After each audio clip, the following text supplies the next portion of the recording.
lokasi karena ya di depan ini kan memang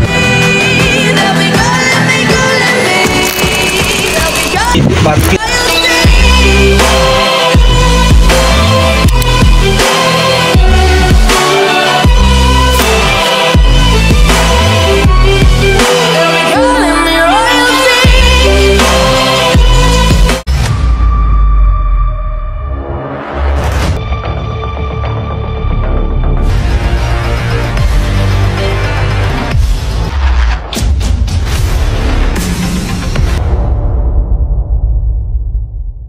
Kalau kami dari untuk pedagang yang lama yang untuk berada pemerintah provinsi kan selama ini kita pedagang di sini kan belum ada pembinaan, terutama bantuan UMKM itu belum ada sampai di sini.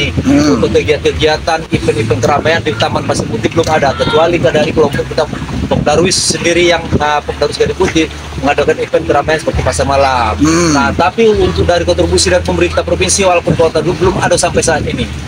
Nah, kalau bisa untuk meramaikan di yang ada di sini, kita bantu kepada Dinas Pariwisata Provinsi, kegiatan keramaian, apa seperti lomba layang, apa event musik, apa di sini seperti ini kan seperti pemancing yang bagus. Keberadaan wisata Pantai Panjang Bengkulu saat ini boleh dikatakan memprihatinkan. Kenapa tidak kondisi destinasi wisata Pantai Panjang Bengkulu banyak aset yang terbengkalai dilihat dari pembangunan awning beberapa tahun lalu hingga sekarang belum juga ada kejelasannya. Keluhan para pedagang yang mencuat ke permukaan saat ini menjadi blunder dengan adanya pembangunan awning tidak jelas juntrungannya. Aset yang dibangun dengan dana miliaran rupiah sama sekali tidak dimanfaatkan hingga banyak bangunan yang terbengkalai dan bahkan banyak yang rusak dan lebih parahnya lagi bisa disinyalir sebagai tempat mesum di malam hari. Akibat ketidakjelasan status bangunan awning tersebut, banyak opini yang berkembang di kalangan masyarakat Kota Bengkulu khususnya Provinsi Bengkulu umumnya. Saat dikonfirmasi Kepala Dinas Pariwisata Provinsi Bengkulu, Murlin melalui saluran seluler handphone menjelaskan untuk keberadaan awning akan kita bagikan pada tahun ini. Selambat-lambatnya pada akhir tahun. Karena kita masih menunggu pembangunan awning berikutnya. Karena saat ini awning yang tersedia berjumlah hanya 22 saja. Sementara kebutuhan awning untuk merelokasikan pedagang berjumlah lebih kurang 70 awning yang kita butuhkan. Saat disinggung tentang awning lama yang belum dibagikan saat ini, Kadis Pariwisata Provinsi Bengkulu Murlin mengatakan kita tidak bisa membagikan dikarenakan antara awning yang tersedia dengan para pedagang tidak cukup semua. Maka dikhawatirkan tidak ada pedagang yang dapat nantinya. Jelas Kadis Pariwisata Provinsi Bengkulu. Saat ditanya sejauh mana wewenang Provinsi Bengkulu dalam hal ini Dinas Pariwisata mengelola wisata, Kadis Pariwisata Provinsi Bengkulu mengatakan zona kita hanya dari Pasir Putih sampai Pantai Berkas saja. Ujar Kadis Pariwisata Provinsi Bengkulu. Sementara menurut pedagang yang sudah lama tinggal di lokasi wisata Pantai Panjang Bengkulu, Herlan mengatakan bahwa kita yang terdata sebanyak 12 orang saja pedagang yang ada saat ini. Tidak ada berjumlah 22 tersebut. Apalagi mencapai angka 70 dari mana data tersebut. Setahu saya kita yang lama menempati lokasi ini hanya 12 orang pedagang saja. Kalau memang mau dibagi bisa saja dari dulu. Tegasnya, kita bagikan aja dulu yang ada saat ini 12 orang. Ini bangun lama sudah rusak. Mau bicara bangun yang baru lagi. Aneh saya jadinya. Terkait Pergub Peraturan Gubernur tentang Pariwisata Provinsi Bengkulu, terkesan ada kejanggalan penerapannya, terkesan hanya berfungsi dan berlaku pada tempat tertentu saja. Sementara kalau kita bicarakan Pergub artinya sekup wilayah adalah Provinsi Bengkulu, yang mencakup 9 kabupaten 1 kota. Kok bisa Pergub tersebut hanya berlaku di satu tempat saja? Sementara kalau kita bicarakan aturan mestinya berlaku pada 9 kabupaten 1 kota. Aneh memang. Menurut masyarakat yang tidak mau disebutkan namanya. Kembali keberadaan awning saat ini kondisi banyak sekali rusak, bahkan dinding bangunannya banyak yang sudah hancur, bahkan atap dari bangunan tersebut sudah banyak yang hilang. Kunci ruang pada lenyap, bahkan bangunan yang terbuat dari bahan besi banyak yang berkarat. Pembangunan awning tersebut menggunakan dana miliaran rupiah. Sangat memprihatinkan nasibmu kini Pantai Panjang Bengkulu. Dari redaksi Metro Update TV Bengkulu, Nurisman dan Hendra melaporkan. tapi wajib ada penghapusan aset dari kementerian. Barang ini kan bangunan dari Kementerian PUPR kemarin kan. Nah, wajib itu harus ada penghapusan aset. Di sini jelas gazebo, aula, ada musola dan WC umum tempat para pedagang. Kalau ada penghapusan aset, oke. Nah, pada pembangunan periode dulu kan saya pernah mengusulkan dengan pemerintah kota untuk mendapatkan gazebo tempat pedagang. Tapi karena setelah ini ada 26 setelah dibagikan, makanya kita pedagang yang lama itu disuruh mengantar ke bangunan yang baru. Jadi bangunan baru itu ada 12 bangunan batubara, 24 bangunan 20, jadi jumlah 36, 12, 2 dengan 24, nah, jadi 36. Sedangkan pedagang lama di situ hanya 12 orang. 12 orang. Kan dibagikan, memang masih ada masyarakat pengen berdagang, boleh kita membangun lagi. Pengetahuan aku waktu itu kami dari Gedung Putih bersama Dinas Pariwisata Kota itu cuma pedagang lama itu 12 orang. Tapi kalau ada waktu di UPTD itu menyampaikan ada 76 pedagang. Nah, makanya aku datangnya yang 76 itu datangnya dari mana? Sepengetahuan aku itu cuma 12. Aku yang membantu mendampingi Dinas Pariwisata Kota saat itu mendata. Karena di situ mulai dari Biwit, Penggi, Tono, Waluyo,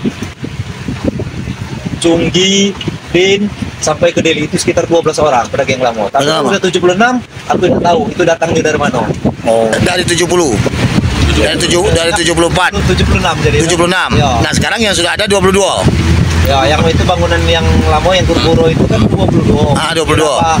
Itu kan kalau menurut aku lebih tidak efektif lagi karena terlalu banyak yang 22 aja belum difungsikan. Apalagi yang menambah yang baru. Untuk apa membangun yang baru ya sedangkan yang lama belum difungsikan. Ini sekarang itu dialih dengan pemerintah provinsi. Itu ada aturannya, pergub pemerintah. Nah, kalau itu menurut dari itu kan dari pergubnya, tapi kalau kita sebetulnya kita otonomi daerah untuk itu kan yang berhak itu pemerintah kota. Tapi kan sekarang ada apa namanya ini? Apa namanya kemarin disampaikan oleh Dinas Pariwisata Provinsi itu apa tuh? Hak guna usaha. Bukan. HPL itu hak pengelolaan lahan dari kementerian. Setuju. Kalau kita dari untuk pedagang ini kita setuju untuk pindah relokasi karena ya di depan ini kan memang ditetapkan depan di situ kan ada gazebo, kedai pedagang dan musola dan WC umum. Ya kalau yang bahasanya yang mau dibuat RTH ruang terbuka hijau itu kan barang mustahil. Nah kalau aku ya kalau memang ada alih fungsi dari kementerian oke. Tapi ini belum ada surat alih fungsi dari kementerian dari tempat pedagang menjadi ruang terbuka hijau. Sekarang yang berwenang ini untuk daerah pariwisata konsepnya bukan hanya kota, kabupaten pun punya konsep untuk mengembangkan destinasi wisata yang ada yang berpotensial di daerahnya masing-masing. Nah, kini berbicara masalah di kota, ya di kota ini kalau kita sesuai dengan tusinya aja lah, sesuai dengan tusinya. Misal kini kota masalah penata kelolaan Pantai Panjang ini. Lah kalau menengok yang sudah-sudah, kata kita mulai ke belakang, ini kan banyak yang boleh dikatakan agak kurang maju lah. Dikarenakan kenapa? Contoh dulu di tahun berapa itu, seperti contoh di apa? Ini tuh Taman Remaja. Nah, Taman Remaja itu kan kini kan terus terbengkalai. Apakah kalau tidak benar-benar mengelola Pantai Panjang ini akan menjadi taman remaja kedua? Kan begitu kan? Bisa jadi taman remaja yang lain-lain lagi akan tumbuh berkembang di sini. Nah, maksud kami itu, ya saya secara pribadi bukan secara membawa kelembagaan karena kan saya di kota sebagai kepala kota. Kita juga prihatin dengan keadaan sekarang ini. Nah, keterkaitan dengan tata kelola daripada Pantai Panjang ini yang selama ini yang sudah bisa kita pungut PAD-nya, sudah kita atur sedemikian rupa. Bahkan dulu sudah kita pasang setiap ada kebersihannya setiap hari Jumat dari Pemda Kota. Jadi itu kan kita libatkan seluruh OPD yang ada ini untuk berpartisipasi dalam penata kelolaan Pantai Panjang ini, karena tidak mampu kalau hanya Dinas Pariwisata Kota Bayang dalam menata pengelolaan ini. Nah, makanya kami konsep kita ke depan itu ya sudahlah, kita kerjasamalah bagaimana supaya keinginan provinsi itu kami bisa mengikuti. Nah, artinya kita sama-sama maju. Nah, sekarang terkendala bagi kami sekarang ini sudah hampir 3 tahun loh berjalannya semenjak dipegang provinsi per 21 November 2021.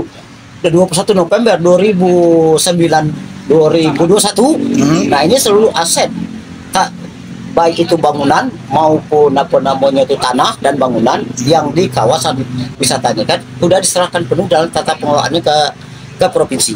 Nah, dalam pelaksanaannya sudah 4 tahun, sudah berjalan hampir 4 tahun. Tapi nampaknya dalam pengelolaan ini mungkin belum ada kesinkronisasi antara pemerintah kota dengan pemerintah provinsi.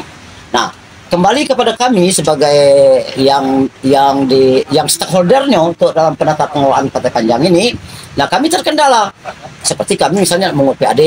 Nah, PAD ini kan cukup lumayan ini kalau kita tata kelola, Pak. Nah, kalau kita kelola benar-benar, ini sudah kami buktikan. Saya dilantik tahun 2020. Tahun 2020 setahun itu dulu PAD-nya cuma 350, Pak. Pas saya masuk itu hampir 600-an.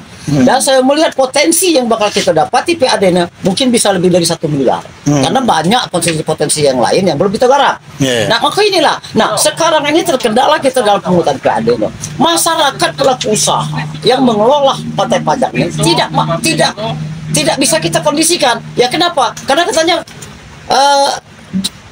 kotanya tidak berwenang lagi.